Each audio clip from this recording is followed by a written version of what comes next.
Kistaajabu ya Musa, mwenyekiti wa chama cha wananchi CUF Profesa Ibrahim Lipumba ametangaza kutengua nyadhifa za wakurugenzi na manaibu wakurugenzi 6 wa chama hicho ambao wameshindwa kuitumikia chama hicho kwa mujibu wa katiba, hususan kipindi hiki ambapo chama hicho kinakabiliwa na changamoto ya mgogoro wa uongozi.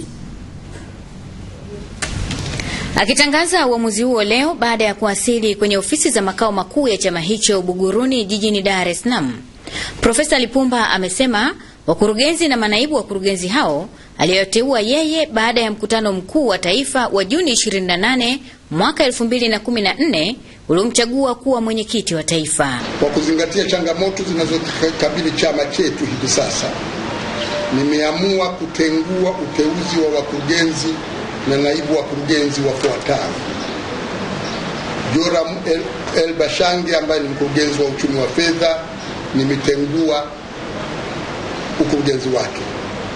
Ismail Jusaladu ambaye ni mkurugenzi wa mambo ya nje, nimetengua ukurugenzi wake. Mustafa Wandwi ambaye ni katibu wa ulinzi na usalama wa kamati ya ulinzi na usalama, nimetengua ukatibu wake na ukurugenzi wa ulinzi na usalama.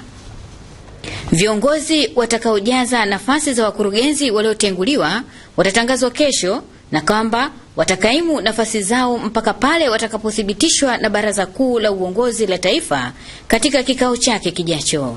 Wakati huo huo, Profesa Lipumba amewataka watendaji wote wa ofisi kuu ya CUF wanaofanya kazi kwa kujitolea wafike makao makuu ya chama hicho Buguruni Jumatatu bila kukosa, na kwamba wale watakaokaidi bila kutoa taarifa watahesabiwa kuwa wamejiuzulu nafasi zao.